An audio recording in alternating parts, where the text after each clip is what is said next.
Ladies and gentlemen, it is the second of our three. I guess this is the first of our two main episodes of the week. We did drop a rant yesterday. You might want to go back and check that out. Talking about the Knicks game one victory. And check out a couple of the shorts. Check out a couple of the shorts we put up too. Yep, I'm the mouth to the south, John Schiavone. It's the beast of the east, Jonathan Perriente. This is Downtown Sports. This is where sports come home, and we've been teasing this episode for a while. As you can see, I'm kind of decked out in the gear that our partner show has sent us. They call us the sister program, so I guess this is our little brother program, our friend program. They take care of all of our fantasy football content on Downtown Sports. Ladies and gentlemen, the professional fanatic himself, Rob the Bomb Simmons from Professional Fanatics, where fantasy becomes currency. Rob, how you doing, sir? I'm good. You actually tailored that nickname or that slogan for us, so I appreciate that. You very involved. Mouth was on. We did a four-part series before the draft, so now we're gonna kind of break down the landing spots. Right? We chatted about all these guys at crazy depths, and I'm just glad the draft process is over. I love the draft. I'm not a college guy, so for me coming in blind with all these guys, it's so much work. And I'm not saying I'm not complaining. I'm just saying it's just exhausting, right? And I'm an NFL guy and I'm a fantasy guy and I like gambling. So now this stuff is tangible, right? We have actual landing spots, ADPs, early best ball, early redraft ranks. And you have all the clowns on the internet making their hot takes. Of course. I'm not making any takes yet, but I'm going to slow burn some of these guys. And we're going to discuss what could go right, what could go wrong, how these depth charts, how we're going to see them shaking out, right? Because we're not going to know anything until July. Typically. I like though where I do for me love how this draft turned out. I mean a lot of players, I'm happy where some of them landed. I'm happy for some of the teams that really needed to make some impactful moves. Teams like the Jets, teams like the Giants, etc. The Bears had to make a few moves. They did lose pieces this offseason. They needed to restock a bit in the draft. So they did address some concerns. They needed to beef up defense. They needed to beef up the O-line a little bit, give a little help for Caleb. So I like what every team has been doing. It's going to be a very different season this year. The AFC North has completely changed. New coaches in town, new sheriffs in town. The Jets bring in Frank Reich. The Giants are looking to retool and really build on what they currently have. Last year's draft was getting Dart, Scadaboo. Now you have him and Neighbors coming back healthy, and you're going to add a few more additions to this team. So it's very exciting. Neighbors coming back healthy. I knew you were going to say a little bit a beast. We've had this discussion before. I know. Week 3. I'm on board now, Mouth. I read the reports and it was released, but it was kind of not in the forefront when they said it that he didn't have his surgery for 6 weeks after the injury. So it wasn't really a week 4 injury. It's essentially a week 10 injury, and we're talking about a major injury. But the upside is he's young, right? You have that. But it's going to be murky for week 1. I would say at the very least, full health, full go. It's probably not happening until week 6 to week 8. And now we're talking about a second-round pick. I don't know, man. I mean, look, Anthony Edwards came back from a knee injury. He played game 1. Nobody thought he was going to make it. Nobody thought Joel Embiid was going to come back coming off an appendectomy barely 2 weeks ago. So, and he's playing with basically no knees. He's playing with practically breaks in his knees. And, Joel Embiid looked... Well, granted, Embiid had a decent performance, I guess. I think Embiid held the Sixers back if you take a look at that final score. 39-point loss to the Knicks in game 1. Go through. Yeah. If you want to know about that, check out the episode before this. 29 minutes. We went through that entire game. But what we need to do now is... I didn't get it in the email. I asked. I know. You make fun of me all the time for this, that you get the notes and I don't. It's fine. It's fine. I'll be surprised. I don't mind being surprised by these things. Very well. Because you're a real pro. If you're not a pro, I'm not saying you're not Beast, but like you're hosting the show, so you want to be a little more prepared. But if you don't know what you're talking about, if you don't know the list, you're not going to have anything to say about it. Of Mouth course. is going to have something to say about all these players. He doesn't need the list. All right.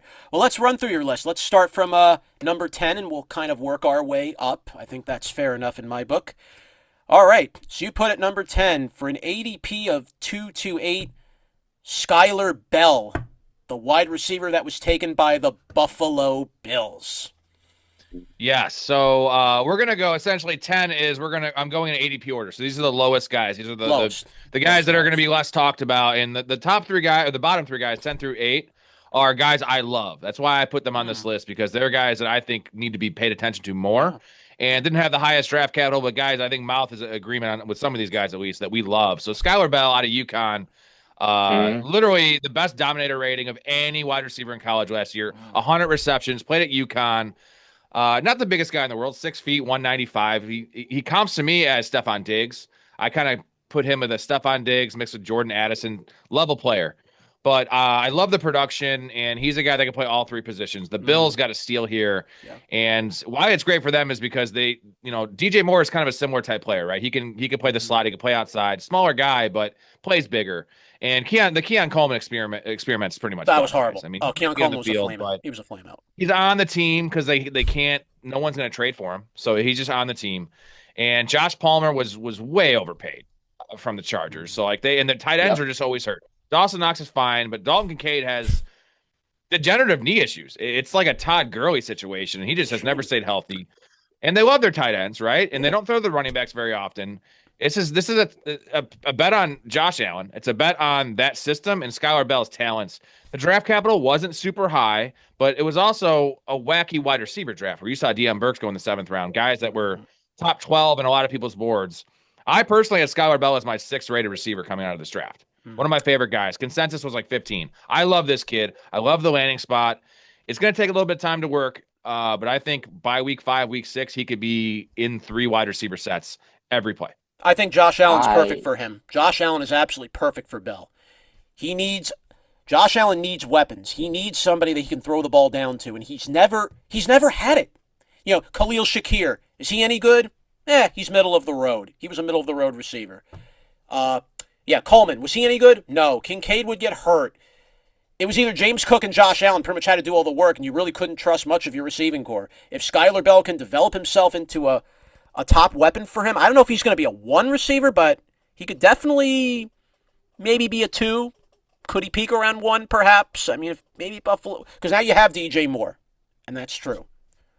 But you have potential there. Everybody always just looks at DJ Moore as this guy that's just going to save every wide receiver core he ever goes to. Well, he did for Caleb. He helped Caleb. But I know he helped Caleb, but he didn't save the Chicago wide receiver core per se. He didn't make this unbelievable contribution that transformed the team. Everybody talks about DJ Moore like he is a surefire gold jacket type of player, but the only good year he had was with Justin Fields. That was his only good year. It was with just a great year. I'm speaking of. Exactly. So, Buffalo brings in these kinds of receivers, like your Curtis Samuels, your Joshua Palmers, your DJ Moores, your guys that on paper have all the talent in the world and should accomplish great things when finally attached to a quarterback like a Josh Allen, but it never seems to work. The only time it ever worked was when they brought Stephon Diggs into the building, and that only worked for maybe about a year and a half at peak. I think Skylar Bell is going to rise a lot faster in this particular offense than I thought he was going to rise before the draft process. I thought if he got took by either Kansas City or Buffalo, that was going to raise his career prospects a lot. To me, his career prospects meant that if, he was getting drafted at such a low round, that unless he went to a team that had such a deep wide receiver need and a good quarterback, he wasn't going to get discovered. on a roster. Now he actually has a chance to get discovered on a roster. There's your Puka Nakua, like you had said earlier in your episodes on your channel. By the way, professionalfanatics.com. Sign up for their Patreon. So a couple last notes for me on Skylar Bell. So the comp for Stephon Diggs is not just a player comp, but Stephon Diggs also a 5th-round pick, went to Maryland, small school, and came in and was an immediate producer, right? And so that's why I love Skylar Bell, and also a guy that I know is very versatile. Not really, doesn't really profile as a true X receiver with his size, but that's what he was actually playing majority of at college. He was moving around. But I love this offensive fit because Khalil Shakir is fine. He's very good at what he does. He's a strict slot receiver, low A-dot guy.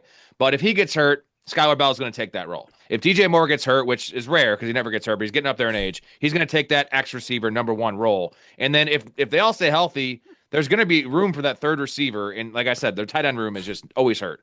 So he's going to be on the field early and often, not like full-time player. But I love the talent. This is a perfect marriage because I loved him before I knew where he was going. And just everything is just aligning for me that Skylar Bell needs to be on your roster as that late round, like almost last round pick, because his ADP is 228, guys. So unless you're playing in a 14-man deep league, a standard 12-man league with a flex and 3 receivers, that's your last round pick. Got to marinate in your bench. And, there's a lot of outcomes that are good here. There's a lot of ways he can have success, and not a lot of ways he fails in my mind. All right, that should be very good. Look forward to seeing what he brings to the table. Let's go to the next man up on your list. ADP of 209 at number 9. It's Elijah Surratt, who was drafted by the Baltimore Ravens. And I mean, what a good home for him to join Lamar Jackson. It's going to be a new offense, no more Harbaugh, so no more running these players into the ground as players claimed Harbaugh did to them. So you're going to put him with Zay Flowers. You're going to have still have your running game there. Lamar's going to be throwing the ball down. I like this. This is a good fit for him in Baltimore, and he's going to be in a good division. He's really going to, I think, make an immediate impact right away. I've seen what this kid can do. Just really. Yeah, so Mouth, you love Surratt. I want to ask you, Mouth, on my program, who was the guy you comp Surratt to? Which I had not heard anyone say, and it makes a lot of sense. Who was your comp for Elijah Surratt? Elijah Surratt is, in my opinion, an almost better Keenan Allen. There you go. And if you saw the reports, so Elijah Surratt last year in Indiana had 15 touchdowns, by the way, which is pretty epic. But he was exclusively used as an X receiver because Omar Cooper was playing that slot role. So now the report comes out that they're looking to use Elijah Surratt in the slot. It's a hard one to say, Elijah Surratt in the slot, which is a great spot for him because he doesn't profile as a slot receiver. He doesn't have the experience doing it, but it's an easy transition for him. Sure-handed, steady, super tough. Isaiah Likely's gone. They didn't replace him with a pass-catching tight end. So you don't have that to worry about in that offense. Rashad Bateman, who they brought back on a really cheap deal, like he's had one good year, and he's fine as a downfield threat, but that's all he is, a downfield threat. Who is in the intermediate game besides Zay Flowers? They don't have one. They don't really throw the running backs. That's it. There you go. Mark Andrews. And that's more of a red zone guy, though. So, like, between the 20s, and I mentioned Surratt with 15 touchdowns. I don't think he's the red zone guy anymore. Mm. To me, they drafted Elijah Surratt specifically to replace Isaiah Likely and Mark Andrews in that red zone role. Mark Andrews is going to be there specifically for one purpose. The main purpose he was drafted for, to block. Yeah. I still think he could be a little table setter. Maybe can set up a few goal line situations, maybe get a couple of first down catches in short yardage to gain situations. I could see Mark Andrews still doing that.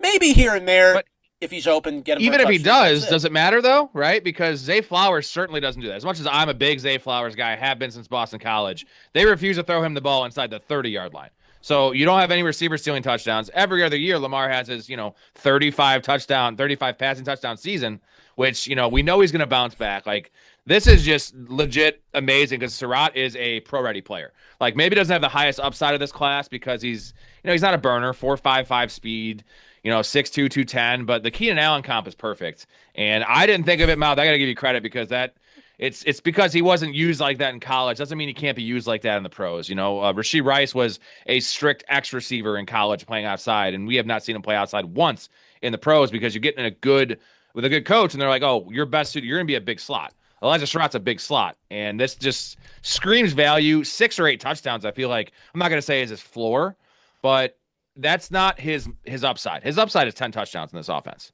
Yep. I think his mid is 6. His mid is 6. Well, DeClan Doyle is going to be running the show as the Ravens offensive coordinator, and obviously Minter, he's a defensive-minded coach. Is DeClan Doyle going to bring out the best in Surratt? Is he going to bring out finally the missing element from Lamar that we've been kind of dying to see for years that we just haven't seen? It just seemed like, yeah, Lamar could throw that deep ball every now and again, but not always. Then either runs too often, he doesn't throw the ball down when a receiver's open. How is DeClan Doyle going to unlock this Ravens offense in a different way that John Harbaugh could not?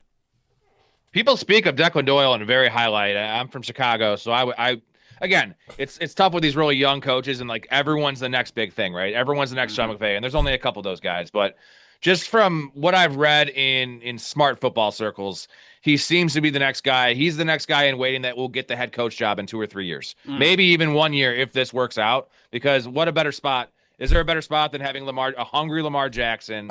But this offense is pretty weak in terms of talent. Outside of Zay Flowers, there's not a lot of guys. Like if Mark Andrews is the second guy, like we've seen Mark Andrews take steps back each of the last 3 seasons, and it definitely in between the 20s. Mark Andrews is not having 1,000-yard season, guys. So. Yeah.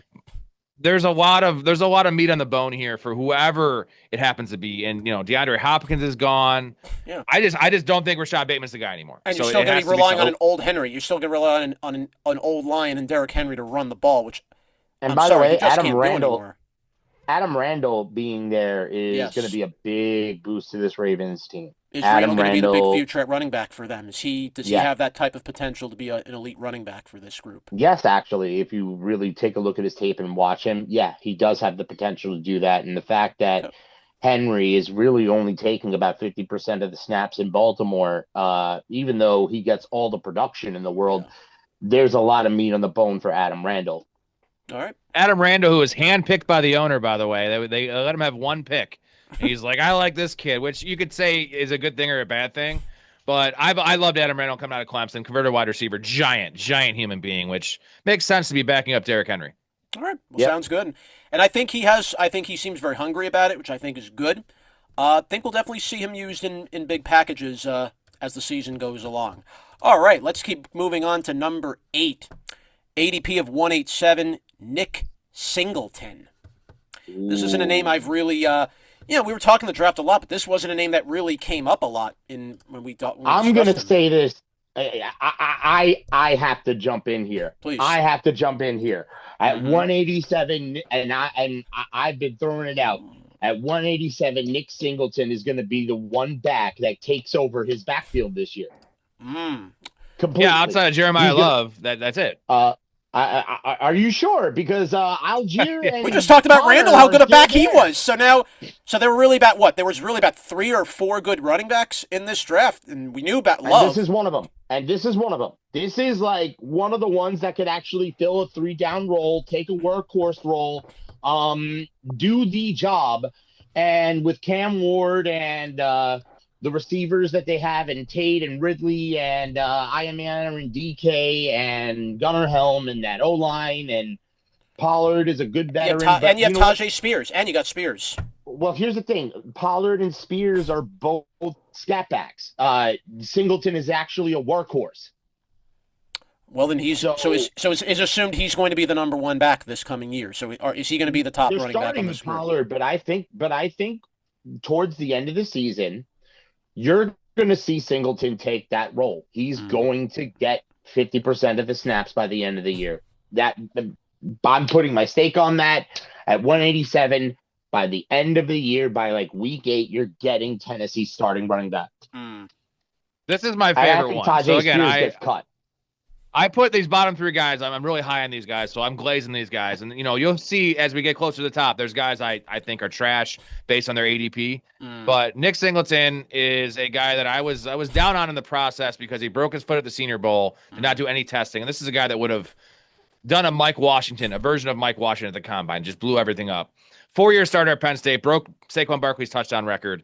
And when I first was going through Nick Singleton's profile, when I was in the process of just scouting these guys, I just watched his senior film, and that was his worst year. And you might say that's a red flag. You know what? They changed their scheme up. Katron Allen came on. The offense took a step back.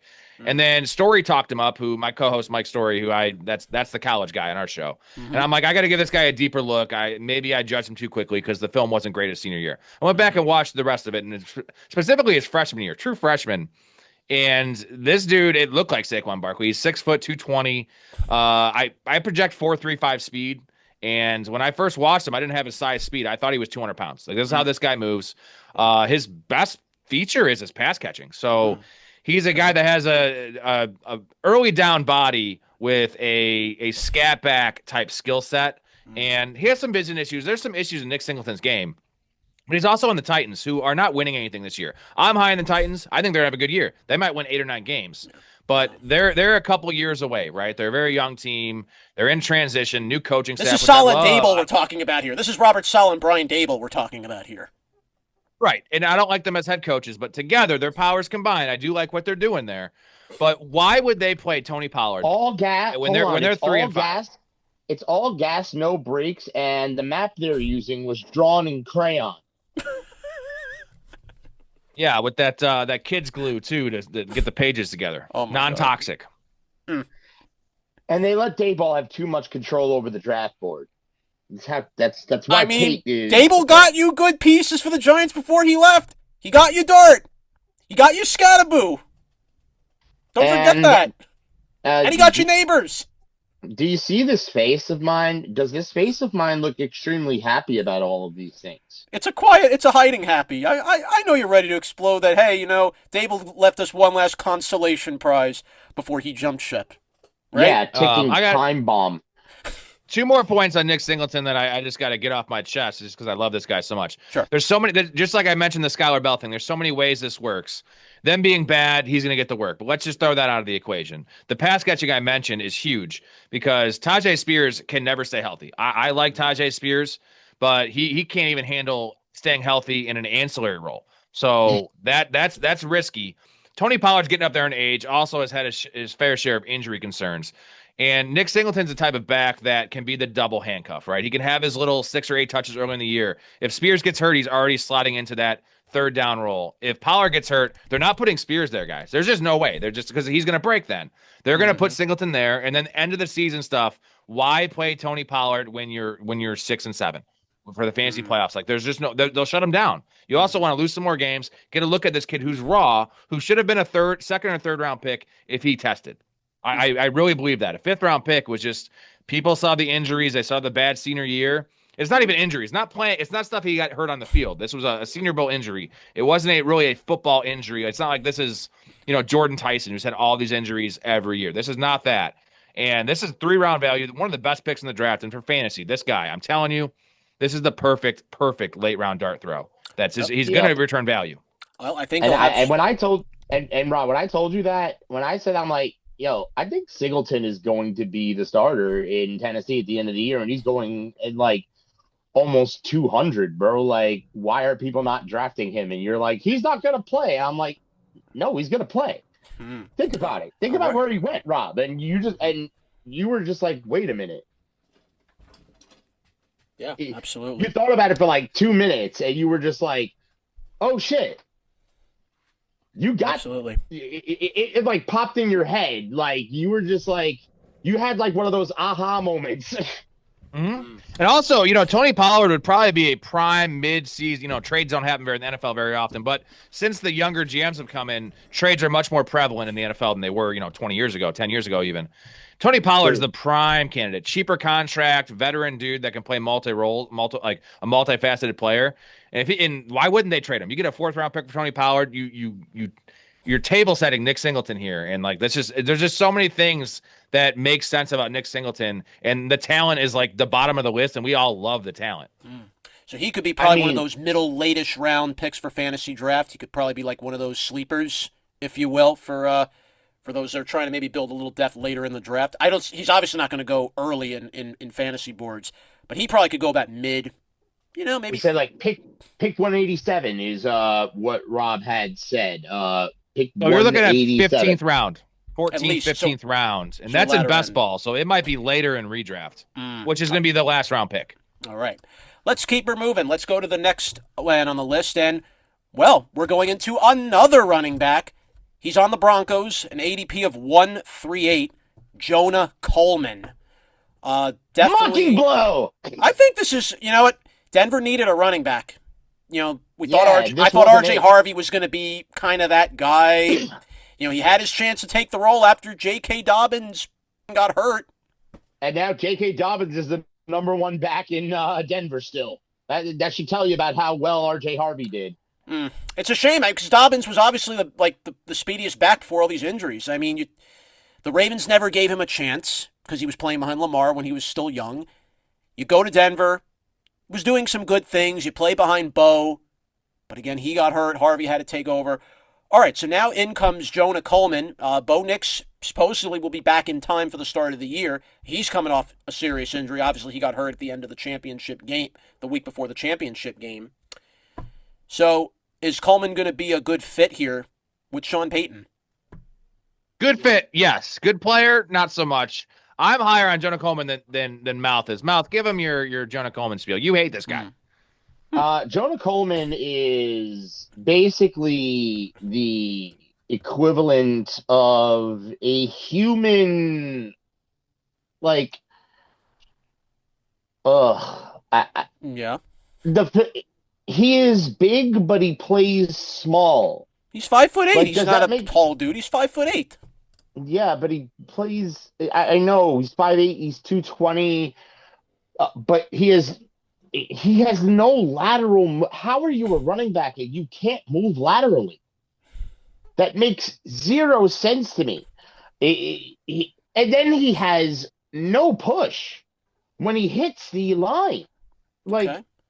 he's gonna get bullied in the NFL level. Wasn't He really Darren is. Sproles a tiny little running back that nobody gave him a chance? Darren Sproles was even smaller than Coleman. And yet he had a decent career. Yeah, except Darren Sproles was actually like fast and like actually like good and actually like productive. Jonah Coleman is going to be none of these things. Jonah Coleman is going to be like a sack of poo.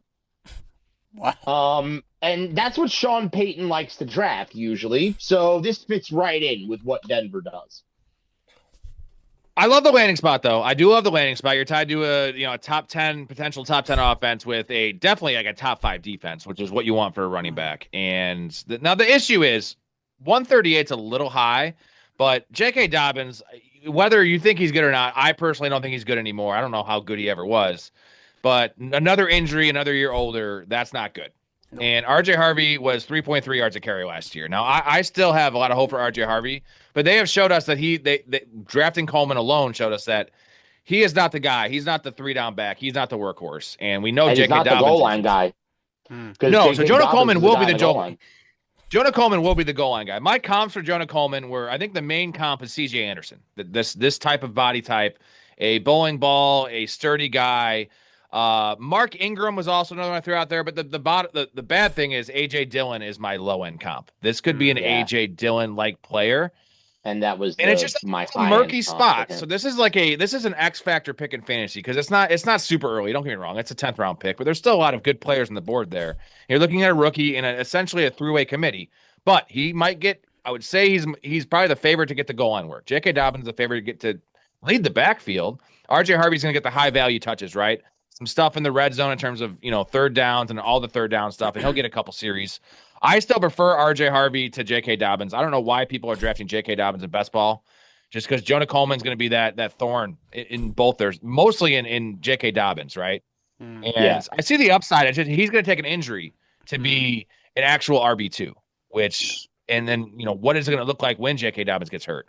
Which is going to happen, guys. We all know it's going to happen. It's a high risk, definitely risk reward, if you will, going with this guy. But I hope Coleman pans out. Look, I hope Sean Payton will bring the best out of him. I really hope so. It's as the weather gets colder, that benefits the running backs more than anything because you will run the ball more as the weather cools down. All right, on to our next one, number 6. We're going to the tight ends. The man that was voted one of the best tight ends in this draft in the very beginning. Faster than even Christian McCaffrey and any running back in the recent combine. Kenyon Sadiq. a 136 ADP, and I've seen what this kid Sadiq can do. And the fact that he can, as a tight end, he can even play as a wide receiver, can play hybrid, and the fact that he has just incredible power for a guy his size at 250 and he can move that good. Man, if the Jets with Frank Reich can do something right with this guy, I think other NFL teams better be on their hands and knees. I like what Mouth, I'm Sadiq going to looks toss like. this one to you. I'm going to toss this one to you real quick. ADP 136, tight end 20. I have I just know how this is going to go. By redraft season, Kenyon Sadiq will be ADP 110 and tight end 14, tight end 13. He's going to go in that Brock Bowers rookie year range. Like, that's just, we know what's going to happen. Everyone's going to love this rookie, and they're going to see the history of these fringe tight end ones in terms of where they're being ranked in rookies with first round draft capital and what Colson Loveland did last year, for instance.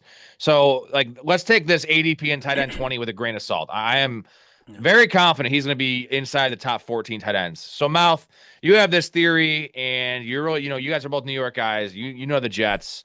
You love Frank Reich. The upside of Sadiq is what? Tight end 4.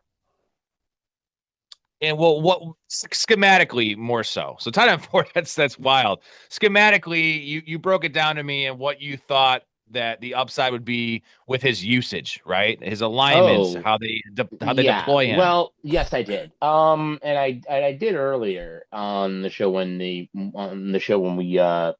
went over the NFL draft. I did go over it with the listeners here too.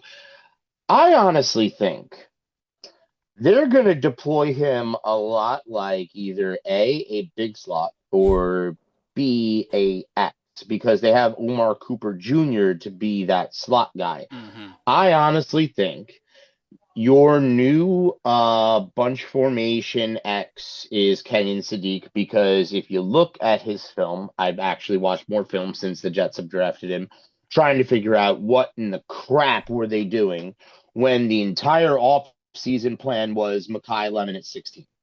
Because I swear to God, that was the entire plan. It was a surprise when the Jets took him. It really was a surprise for the Jets to take him. But then they had the opportunity, and they were able to get that extra pick in the first round. And then maybe you could say, well, now the Sadiq signing made some degree of sense. They were able to get their wide receiver anyway. Yeah, let me finish. So the point is, when you get Sadiq there, now you literally took the best pass catcher in the draft instead of a guy like Lemon, who's smaller, who might not physically fit with the parameters that you would need to play wide receiver in New York. He wasn't as fast. He wasn't nearly as fast as any other pass catcher the Jets have. Because if you think about it, Adonai Mitchell runs under a 4.4. Garrett Wilson runs under a 4.4. Now Kenyon Sadiq runs under a 4.4. And Omar Cooper Jr. runs under a 4.4. And I'm thinking about this more. Geno Smith, the one skill he still possesses as a quarterback is his ability to bomb the football 60 yards down the field on a rope. Can he do it in rhythm? That's my question. Can he do it in rhythm with these speedy receivers? Well, I think so, because when he actually had time in Vegas last season, that was the only reason Trey Tucker had any sort of fantasy relevance, was when he actually had time to throw it in rhythm with a really fast wideout. Trey Tucker finished certain weeks as wide receiver 2 or 3, Rob. Well, Bowers did good too, even with Geno. Bowers had his moments as well. No, but like my point is, if guys go fast, they get the ball boomed down the football field. And I also, the next move the Jets are making at quarterback, because Tyrod Taylor is now a Green Bay Packer, by the way. So if Jordan Love ever gets hurt, Tyrod Taylor is going to go out there and lead the Packers offense to greatness. But if the next move the Jets are talking about at quarterback is, so first off, Cade Klubnik is not seeing the field this year at all, because the Jets are actually negotiating with Russell Wilson to bring him in to back up Geno Smith. So this further proves my theory of really, really, really fast people go zoom down football field, throw football very deep. And, since you have a pretty good offensive line, run the ball with Breece Hall, and then run play action off of Breece Hall and throw the ball really deep to one of your 4 really fast people. And then, since you have Mason Taylor, have Mason Taylor be the inline tight end. Exactly. That's your bailout guy down the middle. So, by the way, Rob, all those early shares of Mason Taylor that you took in best ball are actually going to be valuable. Yeah. They should be, because how late he was. It broke my heart, the Sadiq pick. So I'm not the biggest Sadiq fan, and I see a lot of OJ Howard to his game. Eric Ebron's another guy, not so much player comp, but just a guy you saw take years to develop. And Kyle Pitts, who, Sadiq had his better measurables in terms of just strength, but Kyle Pitts was literally comped to Calvin Johnson. And you could say it was the Falcons misusing Kyle Pitts because they tried to make Kyle Pitts a wide receiver. And the thing is, Kyle Pitts is not a wide receiver. No. He ran a good 40, but he doesn't have good agility, right? His short area quickness is not what an actual slot receiver has, or even an X receiver, right? So my concerns of Sadiq is this current ADP is awesome, but it's not going to be there, guys. It's going to be around that tight end 1 range, that 12, 13, 14 range. And the fact that there's so many mouths there, right? And not you, Mouth. I mean, you're there as well in the Jets, but so many mouths to feed in New York. And we've seen these tight ends, these rookie tight ends go nuclear, right? Colson Loveland last year, Brock Bowers, Sam Laporta. What did all of them have in common? They had a skill position group around them that were just trash. I mean, Brock Bowers rookie year, it was so bad around him. And the quarterback play and the team being bad didn't matter, because you're just getting beat by 14 points in the third quarter, and it's just dump down, check down, dump down, and you have an elite athlete who's going to make something happen. This Jets team is stacked. It is busy, man. And when have we said that? When have we ever said they were stacked? When have we ever even said that in years with this team? Finally, I mean, they have an idea. They want to spread the ball. You guys are coming around. You guys are coming around to my opinion. Because we actually have Muji, who's competent. At least we have a competent guy that's picking our players instead of, that is true. You killed Joe Douglas. Even when the Jets had that great draft in 22, you were killing Joe Douglas. You wanted him gone. Because he drafted Zach Wilson. Okay, and now Muji drafts Klubnik. And you don't like Klubnik. You don't like him. Klubnik is a pile of shitnik. He is bad. So if Kenyon Sadiq's going to be a tight end 1, guys, then Geno Smith's going to be a tight end 1 too, because Garrett Wilson's going to get his. Breece Hall's going to have his in the passing game. Adonai Mitchell's going to be on the field a lot. He is a dynamic playmaker, and Mason Taylor is still involved. Yeah. And Omar Cooper is a first-round pick. So it's like, and I'm telling you, Geno Smith's not going to be a quarterback 1. I do like Geno Smith. He got a raw deal there in Las Vegas, but I just don't see the upside. I am flag planting Geno. That's some wild stuff. You know how crazy that sounds, though, right? Like, it does sound pretty crazy. I do, but when you put him behind an O-line that works and he can stand up, he can deliver a football. Well, let's keep her going. We're now at the halfway point of this 10 list. We're going to number 5. We're going back to the running back position. ADP of 75, the new face of the running game for the Seahawks, Jardarian Price at number 5. Well, you know what? Seattle. God, where's the bucket? Seattle let go of K9. They let go of Kenneth Walker. Where's the bucket? No, I don't mind that Walker is. I don't mind that they drafted him. That's not the thing. The fact that he's the 75th pick in fantasy drafts. That's what I'm sick about. Well, maybe Charbonnet can win his job back. Maybe Charbonnet can win it. In the 5th round. Guys, he's going to be, again, Jadarian Price, running back 26 right now. And exactly what you just said, Beast, the popular opinion, the consensus among the community is that Jadarian Price, because he had a first-round draft capital, he's going to come in and be the starting running back, right? That's what everyone's saying. And I don't think so. Now, there's a chance this happens, guys. But he has... Charbonnet any good? Charbonnet's not that great. Well, Charbonnet's hurt. So Charbonnet is very good, but he's hurt. He's not coming back till week 10. But Emmanuel Wilson is a guy with no tread in his tires who they brought in for a reason. George Holani was in the field in pivotal snaps in the Super Bowl. And Price, I had a long discussion with someone that made a comment on one of my shorts, and me and Story were kind of shitting on Price. We don't like the player necessarily, and we don't think the landing spot is all that, because Price had 15 receptions in college. His hands are better than that. He has a profile that could develop into a average to above average receiving down back, but he's not there yet. Pass protection, lacking. He averaged 8 carries a game for his career in college. I understand he was behind Jeremiah Love.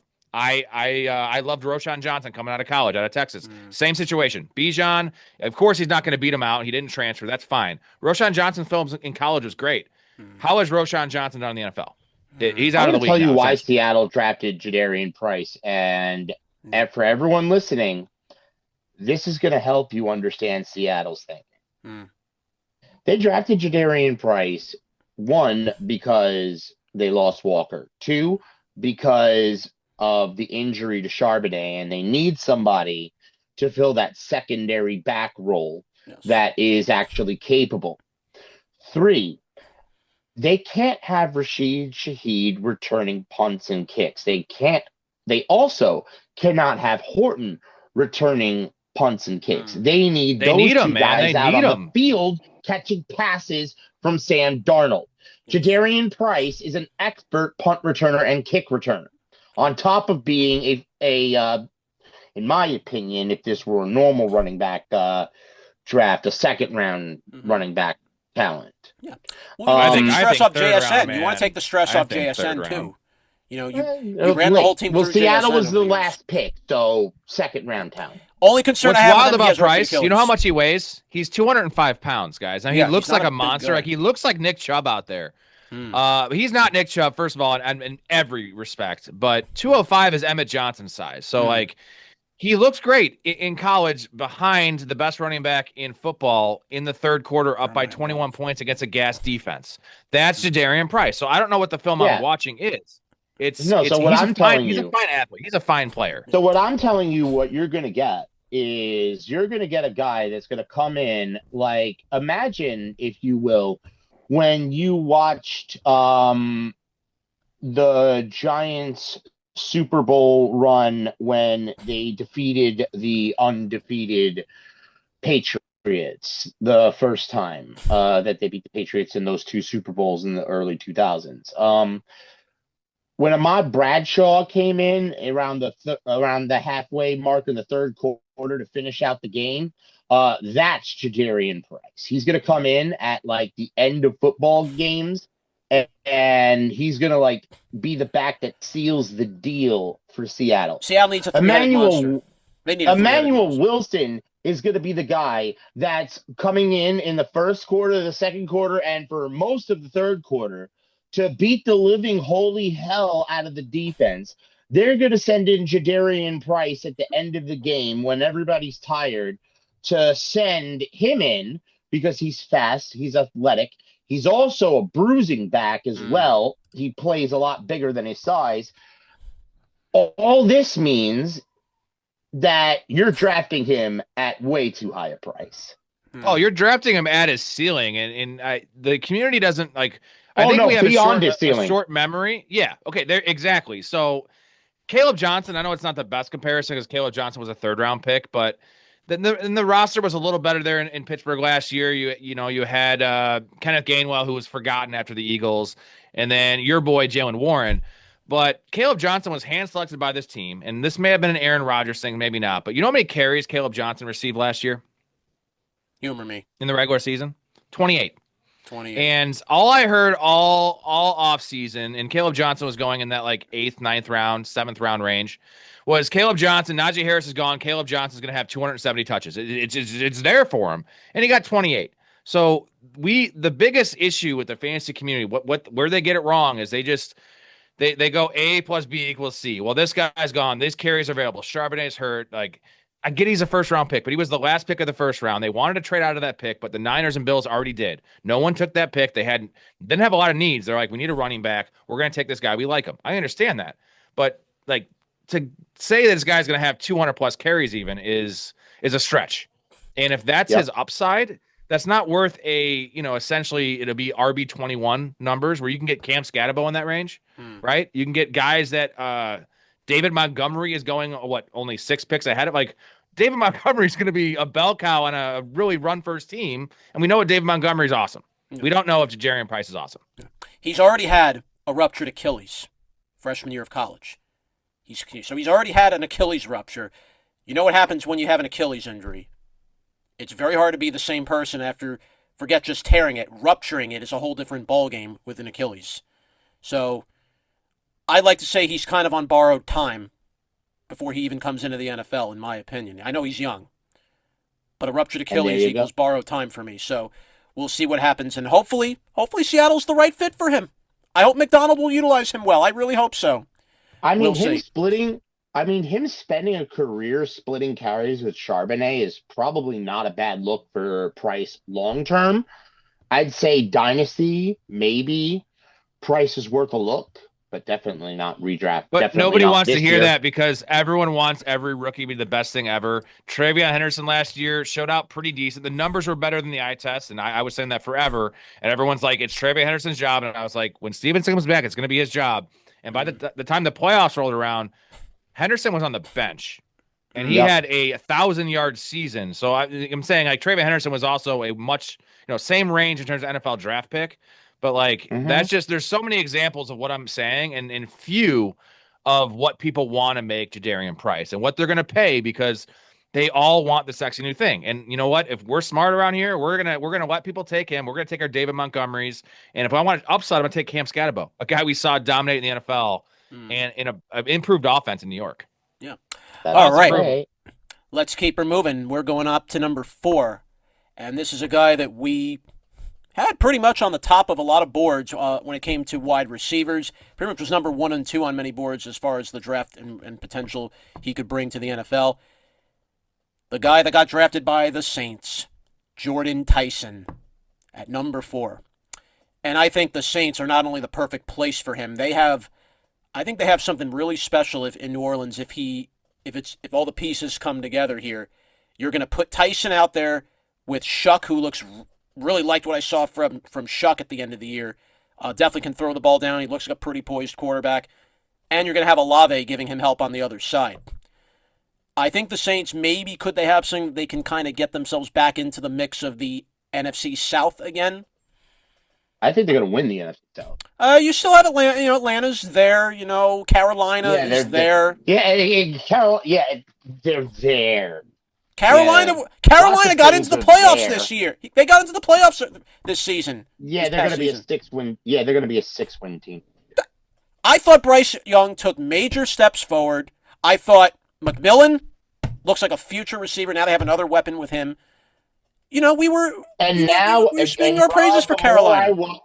Rob, the more I watch Brazil film and the more I get to see what you're talking about with him, I agree with you. Give Dave Canales a little love. Give Canales a little love here. Oh, all these teams, I think the team that might be on the odd man out for like being competitive, and this is probably the best roster in the division, it's the Falcons.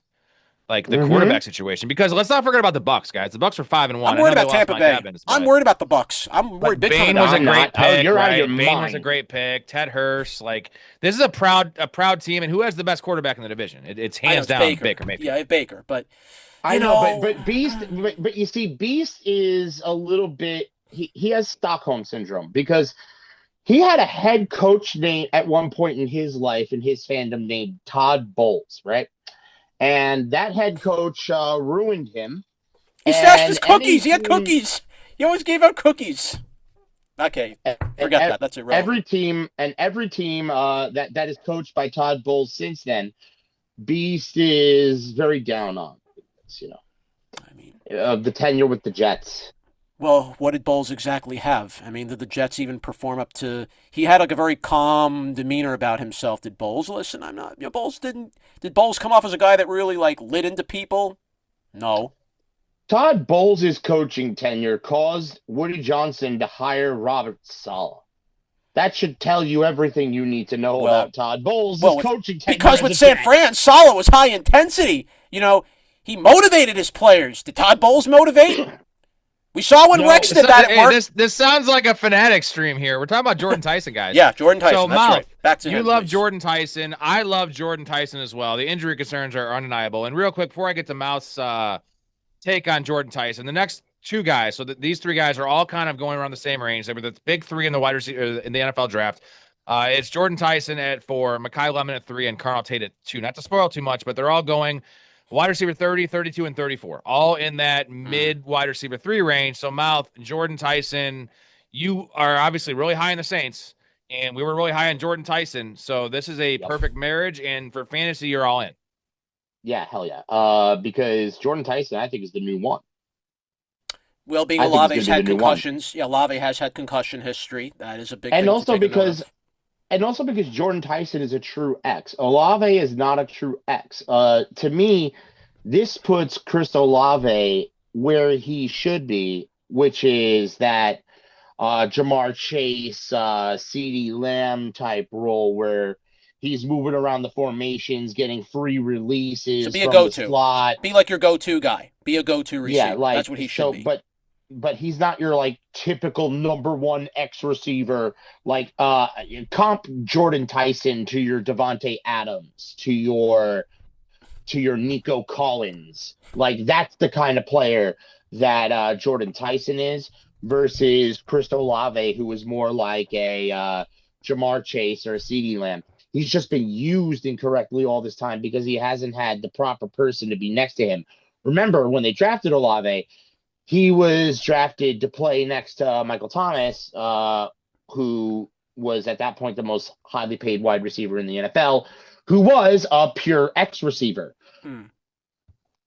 That, unfortunately, as we all know, did not work out very well. The Saints got additional help, though. They didn't just only draft one receiver. They drafted at least two others, plus a tight end. So they beefed up their offense enough that, at least from what I've seen, let's see, they got Oscar Delp out of Georgia to be a tight end for them. They got Bryce Lance out of North Dakota State.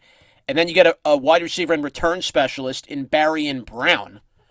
So Bryce Lance, who is another pure X, along with Jordan Tyson, and then Chris Olave and Devon Bailey's there. And by the way, Rob, we didn't talk much about Delp on our tight end show, so I'm going to give you a chance to tell the Downtown Sports audience all about Oscar Delp. So Oscar Delp's been buried in he went to Georgia. He was buried in the depth chart. And this past year, I don't know what they were doing in Georgia. They didn't use Zachariah Branch at all. He was bubble boy. They refused to let him run downfield. They refused to throw the ball to Oscar Delp. Before that, he was buried behind the likes of Darnell Washington, who is a pretty nice pro there in Pittsburgh. And then most recently, Brock Bowers. So he has never really had the chance. The production's not there, but Oscar Delp athletically is Brock Bowers. Like they're the same size, same speed. Oscar Delp's a better blocker. So this is a nice combo between him and Juwan Johnson, right? Juwan Johnson is essentially a big wide receiver. So I love the pick of Oscar Delp. And you know what? I think that this pick spells the end for Juwan Johnson. And everyone loved him in fantasy last year. He was fine. Also has stone hands. Like he moves well for a tight end, but he's not the future there. So I love what they're doing. Yeah. My biggest concern with Jordan Tyson, and again, he was my number one receiver coming out. I'm throwing out the injury stuff. Apparently, he passed all the medicals. You know, injuries they are what they are. You're always perpetually hurt until you're not. That's what I'm going to kind of go to here with Jordan Tyson, but it's usage, right? So Kellen Moore is probably the most effective coach in the NFL at using the slot. I think him and Sean McVay are the best two in terms of, you saw what happened with CeeDee Lamb. When they moved CeeDee Lamb to the slot, it was gangbusters. And we got to see how they deploy this, because if Jordan Tyson is their primary, and nowadays, unless you're Khalil Shakir, primary slot is like 50 to 60%. If this is Jordan Tyson's role, Jordan Tyson should be a wide receiver 2. He should be drafted in the wide receiver 2 range. If they're going to play him outside and make Chris Olave have that CeeDee Lamb role, which is primary slot, I'm down on Jordan Tyson. He'll be a sacrificial. See, I don't like that for fantasy. I like him for real life. But if Jordan Tyson is a slot and they want to keep Olave in that move role and play more X, then I'm all in for Tyson. But if Tyson's playing outside, I love the skill, but the target of the offense and the focus of the offense will be that slot. And Chris Olave is still a better player right now than Jordan Tyson is. Like, don't forget the running. I love Jordan Tyson, but don't forget the running attack of ETN and Alvin Kamara as well. The Saints are going to be bringing that along for the ride too. The Saints and one have last so concern, many different ways they can beat we you. love Shuck, right? We love Shuck. I was super high on him coming out of college, and he was a butt of a lot of jokes, and some of his lowlights were laughable.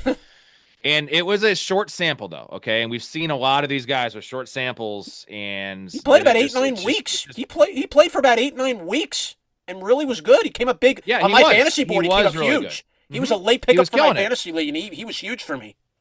But huge. I would it wouldn't have won third surprise without you him. if Tyler Shuck turned into a pumpkin? And this is why they made the Jordan Tyson pick, because he is that, draft capital wise and his age, right? Like coming out, like he was that fringe, like not quite a franchise quarterback, a incumbent franchise quarterback. They got to see what they have with him. That's why the Titans took Carl Tate with the 4th overall pick. You got to see what you have in this quarterback, because if you throw him out there with what they did with Bryce Young the first 2 years, you're never going to know how to evaluate your quarterback. You gave Spencer Rattler a chance for the Saints, and look where he ended up. Hold up. Isn't Spencer Rattler still on that roster? He is. Yeah, and so please do not think that they're not done evaluating Spencer Rattler either. I would hope not, but Shuck outperformed. Spencer Rattler played well. But he played well early in the year. Then he had a 2-game lull, and they had to always get a look at Shuck. Shuck impressed. Just saying, there is a chance. Now, it shouldn't happen. There's a quarterback. Awesome. No, there's a quarterback battle. Good. That's gonna happen. That's what I want to see. I want to see what your two will learn it. I don't think this is Shuck's job straight away either. Obviously, it won't be.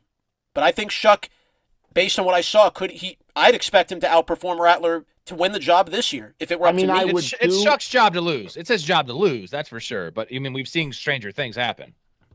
Yeah, because Rattler's arm is better than Shuck's. All right, let's go to the next man. We are, Rob, you did talk about the coming of the 2 receivers, so we'll go to number 3, and that was a man at ADP of 64. He got taken by the Eagles, Makai Lemon. All right. Yeah, I like Makai Lemon. He fell in the NFL draft. These guys were all in a bucket. They ended up going Carl Tate 4, Jordan Tyson 8, Makai Lemon 20, which they should not have. There's not that big of a gap. I like Makai Lemon more than Tate. I love Tyson more than Tate. I'm not a Tate guy. We'll get to that in a second. I love Tate's landing spot. Now, this is all predicated on A.J. Brown getting traded, right? Where he's going in fantasy. I think we all assume that A.J. Brown's gone. Yeah. Be on the Patriots. We kind of all assume been hinting about. But even with that, like Devonta Smith is a true number 1. Oh, yeah. I love Devonta Smith. I can't wait to see him actually be number 1. Low volume passing attack. Dallas Goedert's there. They drafted my boy Eli Stowers, who I love, to be that swing tight end. They're going to run the piss out of the ball this year with Saquon Barkley, or they better, because that's the only way they're going to succeed, because Jalen Hurts is not very good. He's not very good. He's not great at throwing a slot receiver. He won you a Super Bowl. He won you the ring. He won you the promised ring. No, he didn't. The Eagles won him a Super Bowl. He played well in the Super Bowl. Okay, Jalen Hurts played. He actually was like elite, A+ in the Super Bowl. But other than that, Jalen Hurts is just a product of his environment.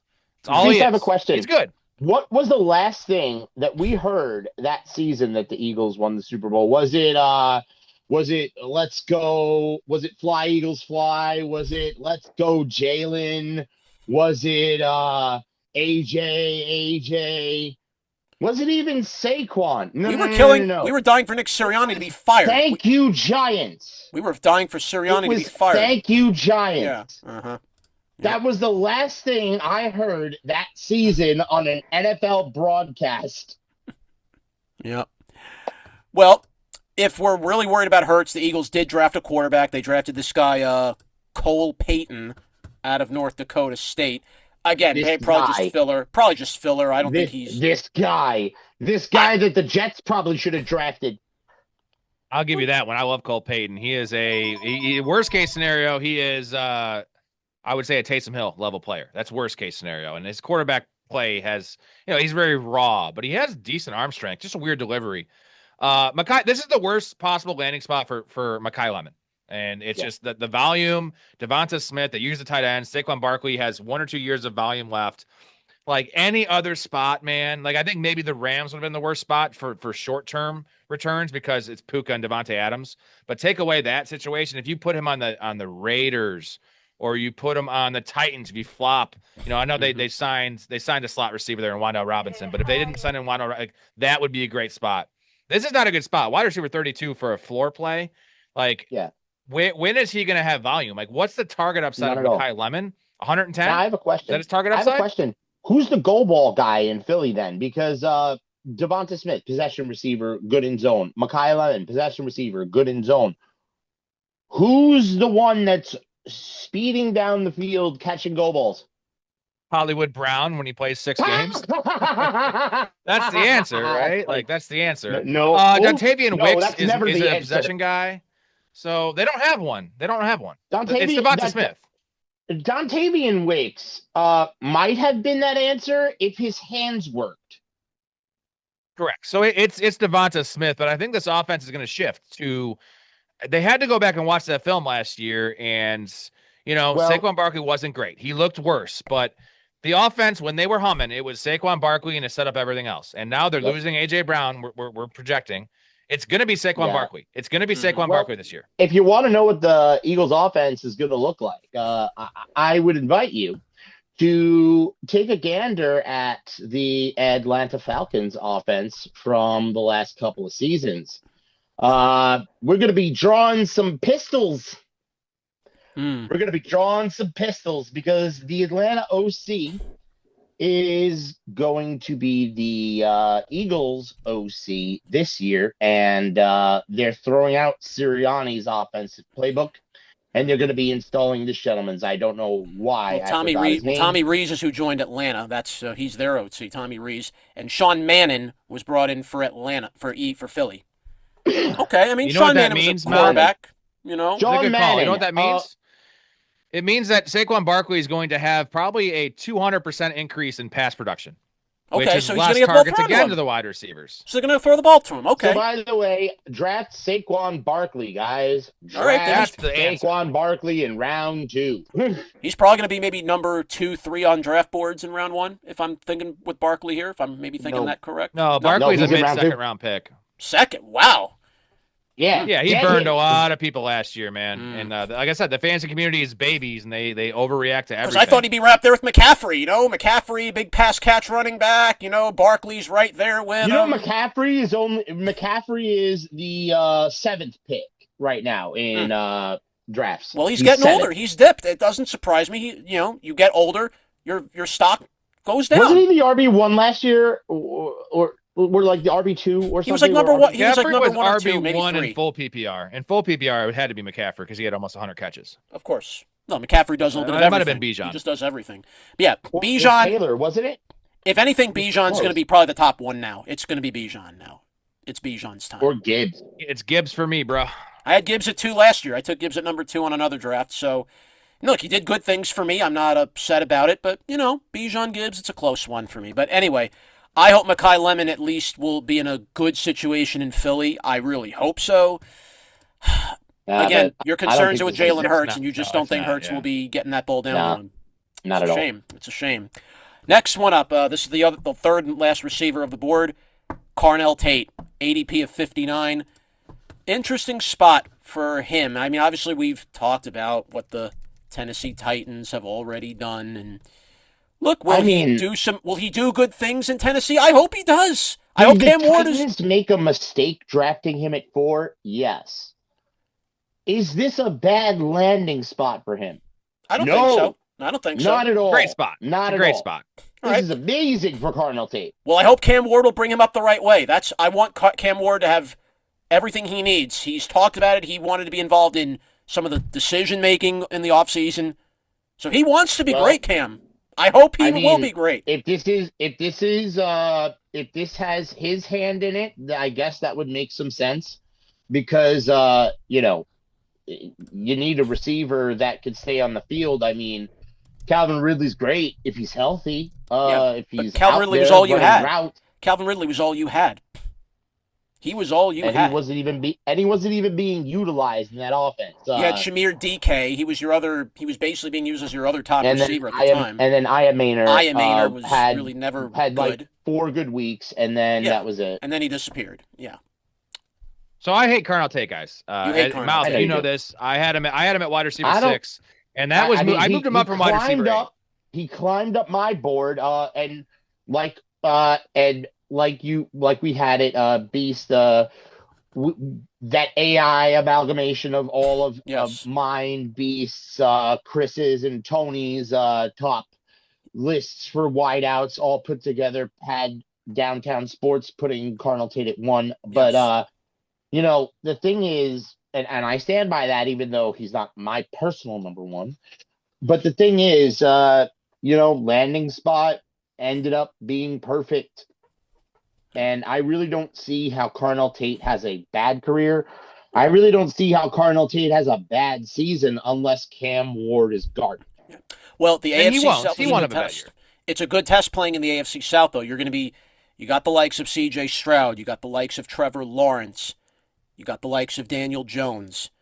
You're dealing. You're going to have the competition still. It's going to be.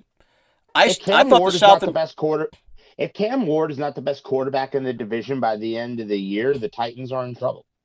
Well, look, the Texans have a great defense, and look, I know Stroud's had his struggles. He's going to get Tank Dell back eventually this year. Tank Dell's coming back to join I Houston think Davis. again. I mean, is Davis Mills still on the Texans, or has he moved on? I mean, He's still on the team. He's going to be fighting. Look, Oh, then I hope Davis Mills actually is serious about taking Stroud's spot and trying to fight for his position. If Stroud is still continuing to struggle, I'm going to tell you something. Here's another hot take. I think Davis Mills is the starter in Houston by the end of the season. Big time. That's a bold one. Look, big time call. Look, Davis Mills had to single-handedly resurrect Houston to get them in the playoffs when they were 2-5 last year. Stroud got hurt, got put on the shelf with another injury. He was just not executing. Okay, in came Davis Mills. 3 weeks from 2-5, got the Texans into a 5-5 record, and then C.J. Stroud came back and finished the job, getting him into the playoffs. But then, of course, in the playoffs, Stroud did what he typically does, and that was turn the ball over multiple times. And that can't happen. Which is sad. It can't happen. Because it's sad because, Stroud in the postseason, he's won a lot of the postseason, like first round win. He just can't get past the second round, no matter what he does. And every year it looks worse. I don't know if he ever got over regressing. Tank Dell being hurt. I don't think he ever got over Tank Dell's injury. Because he's not been the same. You want to hear the crazy stat about C.J. Stroud, though? And I've been, in terms of fantasy, ripping on C.J. Stroud for 2 years now. C.J. Stroud has more playoff wins than, this is combined, Dak Prescott, Kirk Cousins, and Justin Herbert. Wow. In 3 years. He has more playoff wins than those three guys combined. Mm-hmm. And Kirk Cousins is the highest paid quarterback in the history of the NFL. Dak Prescott, I love. He's just with a shit franchise. And Justin Herbert, I think, is top 5 talent in the league. And I know it's a team award, right? It's the Jalen Hurts thing. Team award. When you win games, you win Super Bowls, it's not just the quarterback, especially in certain situations. But that being said, C.J. Stroud's a franchise quarterback, and he will be viewed as such. I'm not a big fan. I feel like he's also been let down. The offensive line's been bad, can't stay healthy. The weapons are always hurts, and I don't think the coaching's very good. So whether it's him, it's a regression too. It's alarming to see him he actually had a truly elite rookie year. That's fantasy, real life. It was truly elite. And he just has been a little worse each year. And then the last taste we had in our mouth was at playoffs, specifically the last game against the Patriots. That was probably one of the worst things I've ever seen. After your first year, the league figures you out. This is just how the reality is. You come in as a rookie, nobody knows who you are. Then they get tape on you. Then you go into year two. That's a Tyler Shuck thing. That's my concern with Tyler Shuck, right? Okay, Jaden Daniels had a letdown in year two. Obviously, he got hurt too. That was a piece of that. Jaden Daniels also plays for, I think, the worst franchise in football. Yeah, but still he plays too high risk with he runs the ball amazing, but it's a very high risk type of thing if you're a running quarterback. You have to be able to throw in the pocket too, not just run the ball. I mean, Daniels definitely can, but he needs an O-line that can actually protect him. And that's what didn't help him. That's why he had to run so many times, because the O-line didn't protect him. There you go. Case in point. Yep. Now we go to the last of our top 10, the final man on the top of the list at ADP of 17. It's the running back who went to Arizona, Jeremiah Love. Oh, man. We once had Love a long time ago. We thought Love was going to go to maybe the Chiefs. We thought maybe Love was going to go to the Saints. Maybe the Saints didn't even need to get ETN. He could have been the guy to take over Kamara's spot. All these things were where we had Jeremiah Love. I didn't think he was going to go to Arizona. I didn't think Arizona would take him. Because they have an injury-prone running back in James Conner. James Conner can't stay healthy. He's constantly hurt. You could have. Trey Benson couldn't run the football to save his life. He got hurt. Oh, God. All you had was Trey McBride and Jacoby Brissett. Maybe Michael Wilson. They Wilson, signed Tyler too. Algier. They signed a fresh Tyler Algier who has a 1,000-yard season as a rookie. The only year he started, and James Thank Conner's you. on this team, guys. He's on this team. They Yeah. restructured him. James Conner is the ambassador of the Cardinals. He is a fan favorite. He's huge in that community. He's riding out in the sunset there. So he's going to see the field, and it's not going to be a lot, 5 touches. But Tyler Algier they paid, who's going to be the goal line back. It's going to be a Bijan situation. And Jeremiah Love is dropping, guys. So ADP 17, RB 12. As weird as it is to say a rookie drops, like based on after the draft and when redraft season comes around, I think this is going to go even more, and it might be ADP 26. At that point, I might be in, just because the talent of Jeremiah Love. This is an elite talent, and this is an elite pass catcher, which is what fantasy is made of. And yes, he might lose a lot of work at the goal line, but if he catches 65 balls, go back to Saquon Barkley's rookie year, where it was inefficient. It wasn't a lot of touchdowns, but what was it? A lot of receptions. Yeah. That's where the upside is here. But the upside of him being a top 5 back is non-existent because this offense is actually decent, but the team is bad. Game script is bad. So it's all going to be pass catching. It has to be 70 receptions, guys, or it's bust. Well, yep, let's not forget who. And just say this? Yeah. Jeremiah Love could very well catch 60 passes. And you could still draft James Conner at what? I think his ADP is 195. You do know who's running the show in Arizona as offensive coordinator, right? It's Nathaniel Hackett. Not Drew Petzing. It's Nathaniel Hackett. It's Nathaniel Hackett, yeah. It's Nathaniel That's why Hackett. Aaron Rodgers stuff has been coming up because Hackett's the OC. Yeah. Now. Maybe Rodgers could have jumped ship. Maybe Rodgers could jump ship and join him in Arizona. Can you imagine Aaron Rodgers as a Cardinal with Hackett back? Oh, he'll love that, right? We'll be jumping for joy. God. But then that means, but then you know what? That further plays into my point that Jeremiah Love will never see the field. It'll be nothing but James Conner and Tyler Algier. Is Algier going to be even everybody that drafts Jeremiah Love in their fantasy drafts will never see the field. If Aaron Rodgers goes to the Arizona Cardinals, everybody that ever drafted Jeremiah Love will just year one of Jeremiah Love. Yeah, I'm already reading rookie year. I'm already reading some articles here that he might go to the Cardinals. I'm already reading articles right here online as we're talking. Aaron Rodgers Cardinals makes sense. Maybe could it be possible? No. So Gibbs was taken with the 11th pick, I believe, and they had David Montgomery. Everyone was like, "What are you doing?" Yeah. And they split the running evenly with them. They split the running early in the year, though. It was 8 touches, 10 touches, 11 touches, 9 touches for Gibbs. Yeah. And then it became a 50-50 split towards the end. But the difference is this was on a team that was competitive. This was on a team with a high-powered offense. Yeah. This is not the case with Arizona. Now, it's not a bottom 5 offense because Drew Petzing is running things now in Detroit. Drew Petzing's going to be running the show over there. Oh, God. Drew Petzing's taking over for the Lions. That's why Sam Laporta might finish. I'm concerned about that. Well, I just hope that means the running game still plays well. I hope Amon-Ra St. Brown plays well. I hope Jared Goff plays well. Praying for that. But I don't know. It's risky. It's still the Lions, though. I'm not too worried about them, but it's just I think it kind of takes some of the, the appeal of them being a top 3 offense off the table. They'll always be top 5, top 7. It's Jared Goff, it's Dan Campbell, it's the talent around them, and Jahmyr Gibbs is just too electric. Well, did the NFC North lose some steam this year that the Lions? It shouldn't be no excuse the Lions should win the North. I mean, the Vikings. Well, Dan Campbell will bench an offensive coordinator. We saw that last year. If Petzing's not getting the job done, I'm not saying Dan Campbell's like Sean McVay or anything. No. But he will say, guess what? You're going to stay the offensive coordinator. You're going to sit up in a booth and drink hot cocoa, and I'm going to be calling the plays here. I think Drew Petzing is maddening enough that Dan Campbell might end up in jail by week 3. The only thing Drew Petzing did right was he blossomed Trey McBride into one of the top tight ends in the NFL. That's about the only thing he did right. Maybe Laporta will get the. Maybe Laporta that'll work out for Laporta. Who knows? That's all I'm saying. I think Sam Laporta is going to go back to being like the top tight end in the NFL receiving wise with Petzing at OC. It's going to be the Laporta St. Brown show. Jameson Williams is going to disappear from the damn offense, and here comes Jahmyr Gibbs. I wouldn't say disappear. I mean, if St. Brown's covered, Jameson Williams gets open. Maybe Isaac and his Tesla cars will be another will be a weapon to go down the field to. I know it's Tesla, not Tesla, but sounds so close anyway. Tesla, yeah, Tesla. Oh, we can make fun of that name all day.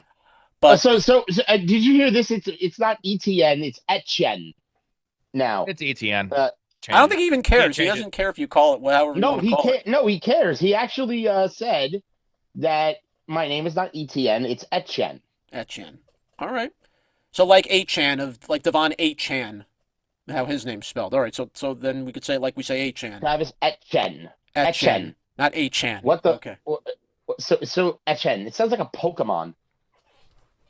What does it matter what it sounds like? Or what it doesn't? Okay. I give the Like, guy I his could respect. Etienne, do Thunderbolt now. I'm going to give him his respect. Okay. He's earned that, and he's going to go to a good place in New Orleans. So all Tyler Shuck has to do is just go to the huddle and go, Etienne, touchdown now. And then and then Travis will just go running into the end zone. Well, obviously, I don't know if Jeremiah Love is going to be anything good. I don't know. I mean, if he's going to be third on the depth chart, basically, and that's what it's looking like with him. He's not going to be third. Yep. He's going to be good, guys. It's just where he's getting drafted in fantasy is not good. No. Like, I still want him over Travis Etienne. I'm going to say this. I still want him over Travis Etienne. I still want him over, the other guys, but like, do I want him over Chase Brown? Probably not. Do I want him over Derrick Henry? No, I don't. Even in full PPR. So he's in that no man's, after the RB1s, after the RB12 off the board, now you're searching for upside. And I think the biggest worry is you're not scared of the owner's pick, Adam Randall? No. And I think in normal home leagues, guys, the way to play this, if you do like Jeremiah Love, with what I mentioned about Jahmyr Gibbs and that early season, not so much struggles, but the usage issues, is if you really like Jeremiah Love and someone's willing to reach on him, which there'll probably be one person in every league that's going to get, enamored with this rookie and what they see on film, which was elite, right? And the draft capital too, and how much money he's getting made. Yeah. And they're going to take him in the middle of the second round. And guess what? All you got to do is wait 4 weeks. He'll be RB21, and he's going to be getting 13 to 15 touches a game, and the team's going to be bad. And you could probably get him for a fourth round value. So if instead of reaching on a guy that you do love, you can still get him in a home league where there's trades, and you just trade for him, right? The owner's gonna be pissed. They're like, I took a second round pick on this kid. The film's not looking great. There's not scoring touchdowns. The offense sucks. James Conner had 8 touches last week. Fuck it, I'm done. I'm cutting my losses. You scoop in there, and then he will. I think by the end of the season, he will be worthy of that pick. But you won't have to ride out the first 6 weeks, which probably will be rough. The Cardinals were the only team in this draft, by the way, to not make a single trade. They stuck with all their picks. They didn't trade any picks around. What you had them drafting is what they took. They did beef up a little more on offense. They got Reggie Virgil out of Texas Tech, so another wide receiver. All right, give him a little help. And then you draft Carson Beck out of Miami. Everybody was gross. I mean, you don't think Carson Beck, Arizona, pan out, Maybe he takes over Brissett, He might take over Brissett. I'm not saying Carson Beck sucks doesn't necessarily mean that he's not going to take over the job from Jacoby Brissett, who also sucks. Brissett at least showed you something. At least, he was ripping that ball for 300 plus yards. Michael Wilson, finally woke up as a top receiver for this team. So credit that. So you have something to work with there.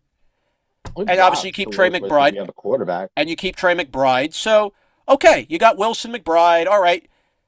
Is Arizona stupid enough to think they're a quarterback away and they think Aaron Rodgers could get them there? Is that how stupid they are? I don't know. Well, you already have Carson Beck there. He's going to back up, at least for the moment, Brissett. But Brissett is not. But Brissett is being all pissy about contract negotiations. Rob, is that still going on? Yeah, and that's why they took Carson Beck. I feel that's why they took Carson Beck, to kind of give them some more leverage over Brissett. It's like, guess what? If you want to try to leverage this situation and get more money, we're just going to draft a third-round rookie who is, as much as I hate Carson Beck, I would say he's pretty battle-tested and ready to go compared to a guy like Drew Aller or Taylon Green or some of these other later guys.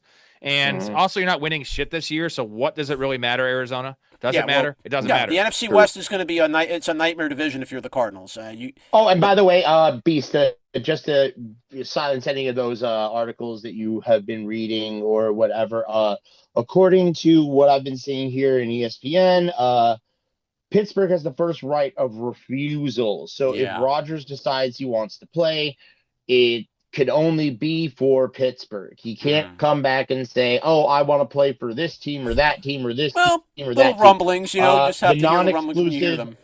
Rogers has the non-exclusive franchise tag offer tendered at him. He has until June 11th to sign it. So he's got a month. Pittsburgh he could go to the Cardinals, extra money.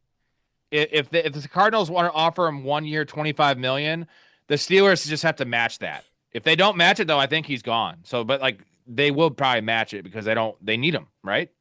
Yeah, I mean, you have Aller. Is Aller going to be any good? I don't think Aller has that type of potential yet. It's too early. Well, no, it's Will Howard. Like I've been saying all this time, the Steelers love Will Howard. Their fan base loves him. The organization loves him. They drafted Aller to be Will Howard's backup. They feel that if Aaron Rodgers doesn't come back, that Will Howard is the guy. Well, I mean, the Steelers the development piece. The Steelers will have some good pieces around him. I mean, I like some of the new additions they did add. Caden Wetjen out of Iowa, Riley Nowakowski, a fullback out of Arizona, getting obviously Jeremy Bernard out of Alabama. And there's a sneaky pick. And then you add the kid, and then you add the running back out of Navy and Eli Heidenreich, who I think is also going to be a very nice little piece there. Look, Pittsburgh knows how to draft winning players. You mentioned Heidenreich. And not the wrestler. And not the wrestler either. Yes, not the wrestler. You mentioned Heidenreich in one of your deep dive episodes. Can you tell our audience about Eli Heidenreich? I'm not a big fan personally, and not so much big. I don't like the pick because Caleb Johnson's still there. This is Caleb Johnson's a 3rd-round pick, and they signed Rico Dowdle. They love Jalen Warren. I'm not a big Jalen Warren guy, but like, there's no way he's going to jump Caleb, right? Like, I feel like Caleb is a 3rd-round pick. Yeah, I agree. Yeah. But remember, Rico Dowdle, didn't they only give him like $6 million? Yeah, super low contract. I don't know why Rico took that deal because now he's in another timeshare. Exactly. I mean, well, because probably the highest amount of money that people offered him, especially with the way that he reacted to Chuba Hubbard getting the job back in Carolina. He got he should have gone to the Vikings. He should have gone to the Vikings. Would that not have been a great spot for him? That would have been amazing if Kevin O'Connell would have signed him. Remember, also, if you're the Steelers, you also have Mason Rudolph on the top of this quarterback chart too. So it's not just Howard and Aller. You have Mason Rudolph there. Completely forgot his name. I thought he left. He did, and then he came. Remember, he went to the Titans. Yeah, he for went a to the short Titans, period, and then he came back. And then he came back to Pittsburgh. No, but I thought he left this offseason too. I thought he was a free agent now. Oh, that game that he played though when Rodgers missed, right, week 14, whatever it was. And I'm kind of a Mason Rudolph guy. I think he gets a bad rap. That he's not an NFL starting quarterback though. That was like, and we're talking about the drop off from Aaron Rodgers, who did not play great last year. He played okay, and he was playing injured. And then you saw Mason Rudolph have a game, and he was missing throws in the flat. He took a 2-year like deal, a better version of Kenny Pickett. He took a 2-year deal, $7.5 million to come back to Pittsburgh. Did Mason Rudolph? Flipboard, dude. Yeah, so Will Howard is getting paid more on his rookie deal. Okay, well then, if Will Howard's going to take this job, this is his job to take. Then, if Mason Rudolph's really, dropped off as much as he has. It's a shame because there was a period where Mason Rudolph showed you something and he looked like he wanted the job, and then, for whatever reason, just fell by the wayside. I mean, when you sit on the bench your entire career and, eventually your skills atrophy. You're not using how many them. years did Rodgers sit? He sat on the bench for how many years before Brett Favre retired? And he got his opportunity. He sat about 3-4 years. Yeah, but once he got his opportunity. Yeah, but once he got his opportunity, he never let it go.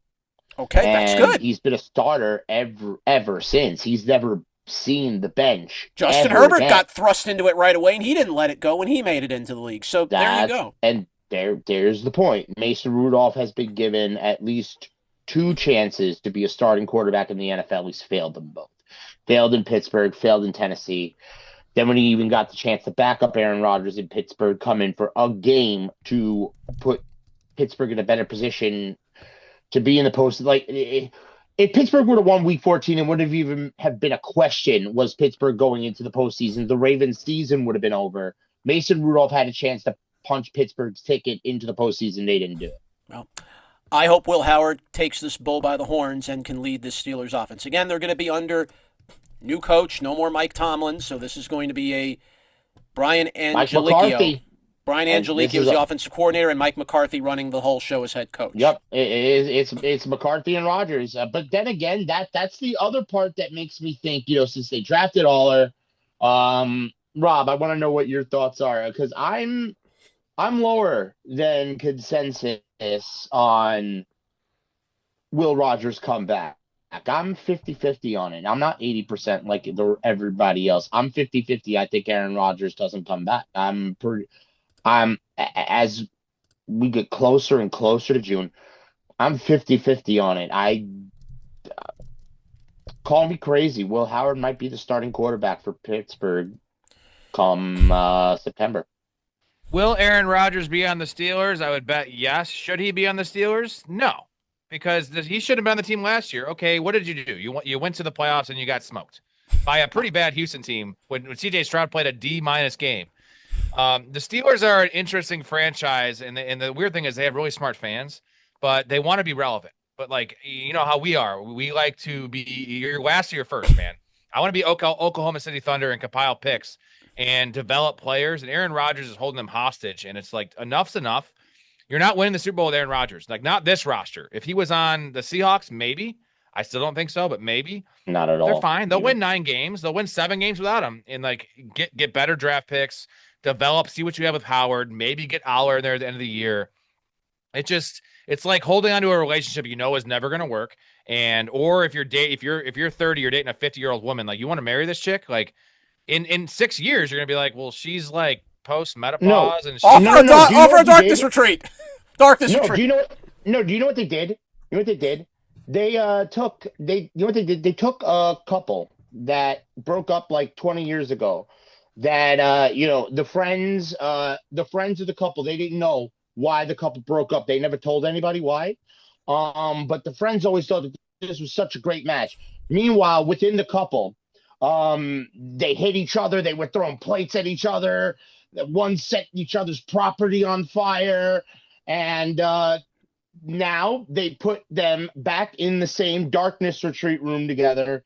And then they turn on the lights, and here's McCarthy and Rodgers in the same room together. So you just described Amber Heard and Johnny Depp. That's what I heard. Yes, that's exactly what. Yeah, this is the NFL equivalent of putting Amber Heard and Johnny Depp back together. Yes. And expecting a happy reunion. Well, guys, I think it's fair to say we already have a little spice already before the season even begins. Yep. We're soon going to see what these draft picks become in fantasy season. Well, we got a few months away to go till that, but we're going to start really talking about it once we get into August, kind of getting into the beginning of preseason, etc. But you know what? A good draft, like what everybody took. I think we're going to see if these pieces make an impact. That's our top 10. I want to thank Rob for sending that top 10 for us and going through these top 10 players on the NFL draft. Mel? Appreciate you guys, man. Always, man. Your show's awesome. I try to spread the word as much as I can because I feel like it is just not. It should be much more popular. You guys should be killing it. I think you have a very important guest coming up. Is that correct? Yes, we do. Noah Eagle is joining us on Thursday, and we are. He's gonna follow me, man. Oh man, good luck, Noah. You know what? He has a little more experience. I think he's a little more well known than I am. I'm just kidding. Noah Eagle's legit, and one day I could strive to be what he is. I'm sure he's probably younger than me though, so I don't know what the hell I'm talking about. He's 29. Oh yeah, okay, he's a lot younger than my fat ass, but yep. We actually we were one of the first podcasts he ever went on when he started his career back when he was 23 years old. And we've dubbed him Young Bird Eagle. So Young Bird Eagle coming on Thursday. He's going to be talking NBA playoffs with us. He actually called the blowout game 1 for Peacock. He called a lot of games for the 76ers series against Boston, called some of the Knicks games in series 1 against He's Atlanta. calling all the NBA, pretty much the NBA and NBC is basically him, along with Mike Tirico and Reggie Miller and Grant Hill and company. So, it's good to see the NBA back on NBC. It's been a long time. I mean, you can remember in the 90s how exciting that was. You look forward to the playoffs on NBC. Yeah, and they kept the theme, which is even better. I watched Michael Jordan annihilate us. And The good beat the old days living of taste out of my New York Knicks. the great days of Ahmad Rashad, the great days of Doug Collins, the great days of Jim Gray. Man, that's what you Yep. look forward to when it came to NBA on NBC all those years ago.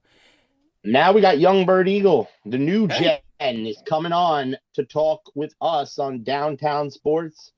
But for now, we got to wrap this puppy up. I want to thank Chris. I want to thank Tony. I want to thank Rob from the Professional Fanatics. I also want to thank Story. I want to thank Ray. I want to thank the entire Fanatics crew. Rob, please tell them where they could sign up to be a part of the Professional Fanatics 24 hours a day, 7 days a week, and get access to a bunch of exclusive perks like this hat and this well, you can't see it. It went out of the light. There you go. This shirt I'm wearing right here, right now.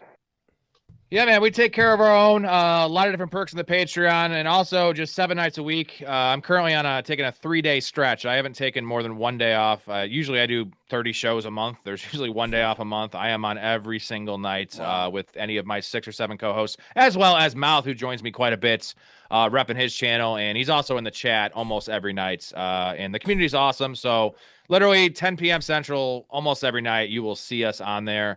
And then once the draft season really kicks up here in July, I don't miss a night until January. So you're going to get content all the time. You're going to get the Discord where, the show is every night, 2 hours, 3 hours a night. But then after that, there's always stuff going on in the Discord. If you play Dynasty especially, there's just such a smart community. And also just the best thing is it's a very positive community, right? We have our arguments. A lot of arguments, heated debates, but it's all generally with respect, which is what I like to preach on the show, right? I make fun of everyone, including myself. It's really raw. It's not PC, but it's not malicious. That's the goal. We can all have fun. I'm a big Dave Chappelle fan, right? You can make fun of everyone if you do it properly. If there is a proper way, I think there is. If not, just call me an idiot. I don't care. We like to have fun, but keep it light, man. Keep it playful, and let's all make money. Absolutely. You can listen to Downtown Sports on 24 different platforms. We're on Spotify for Creators, Apple Podcasts, Google Podcasts, CastBox, Bullhorn, Podbay, Listen Notes, Podcast Addict, Verbal, Castro.fm, Stitcher, Amazon Music, Audible, Podvine, Podyssey, iHeartRadio, Podchaser, TuneIn, and on YouTube. As always, you can listen to the Professional Fanatics Podcast, professionalfanatics.com. Listen to Rob's story and the whole gang. Always a pleasure having you guys with us, and we always appreciate what you do for us and what we do for you. Always a great pleasure. Rob, thank you again so much for joining us here today. Downtown Sports, Sports. man. Great show. Always. Downtown Sports, where sports come home. Jonathan Perriente, Beast of the East, Mouth of the South, John Schiavone saying goodbye and good night. We're out. Thanks guys. for listening. We're out. Thanks for listening. And Rob, you know what?